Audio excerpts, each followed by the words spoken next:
दुनिया में 3 लोग ऐसे हैं जिन्हें देखकर मेरा अल्लाह मुस्कुराता है, मेरा अल्लाह बहुत ही खुश होता है, जिनको करम की निगाह से देखता है, रहमत की निगाह से देखता है। सुनो, जिस शख्स को मेरा अल्लाह देखकर मुस्कुराए उस शख्स के ऊपर जहन्नम की आग हराम कर दी जाती। सहाबा ने अर्ज की, आका वो 3 खुशकिस्मत लोग कौन कौन से हैं? मेरे नबी ने फरमाया, पहला वो शख्स जो मैदान जिहाद में उतरता है, दीन के लिए काफिरों से लड़ता है, काफिरों को फिन्नार करता है। नीचे ये लड़ रहा होता है, ऊपर से मेरा अल्लाह फरमाता है, फरिश्तों मेरे बंदे की तरफ देखो ना, मेरे इस बंदे की बीवी कितनी खूबसूरत है। फरिश्तों जरा गौर तो करो ना, इसकी बीवी कितनी खूबसूरत है, इसका घर कितना खूबसूरत है। मेरा बंदा जिस बिस्तर पे सोता है वो बिस्तर कितना आला है, कितना मुलायम बिस्तर है। ना इसने खूबसूरत बीवी की परवाह की, ना इसने खूबसूरत घर की परवाह की, ना इसने नरम मुलायम बिस्तर की परवाह की, किसी की परवाह नहीं की। सब चीजों से भी बढ़कर इसने मेरी मनाजात को महबूब समझा। इसने खुद को मेरे नाम पे, मेरे दीन के नाम पे कुर्बान कर दिया,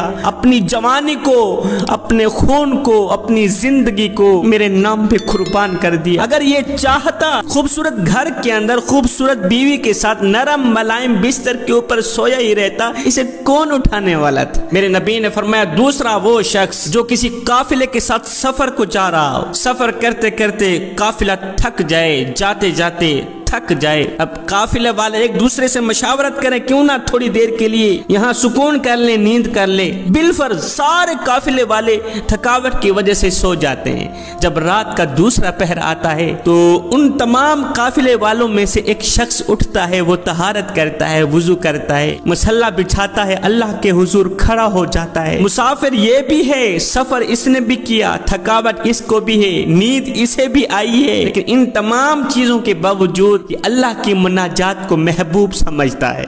ये खुशी में, तकलीफ में, दर्द में, दोनों हालतों में अल्लाह के सामने खड़ा होने को पसंद करता है। इसे देखकर मेरा अल्लाह मुस्कुराता है। तीसरा वो शख्स, मेरे नबी ने फरमाया, जो कड़कती धूप में तत्ती रेत के ऊपर मेहनत मजदूरी करता है, लकड़ियां चुनता है, शाम को ये लकड़ियां बाजार में बेचता है, घी लेता है, आटा लेता है, घर जाता है, खाना तैयार करता है। चाहिए तो ये था कि सारा दिन मेहनत मजदूरी इसने की, लकड़ियां इसने चुनी, चाहिए तो ये था सबसे पहले खाना खुद खाए। भूख तो इसे ज्यादा लगी है, लेकिन नहीं, पहले खुद नहीं खाता, पहले अपने बूढ़े बाप को खिलाता है, बूढ़ी माँ को खिलाता है। और मैं ये वो शख्स है जिसको देखकर मेरा अल्लाह इतना खुश होता है, मुस्कुरा कर फरिश्तों को कहता है, फरिश्तों देखो जो मेरे होते हैं वो इस तरह के काम करते हैं।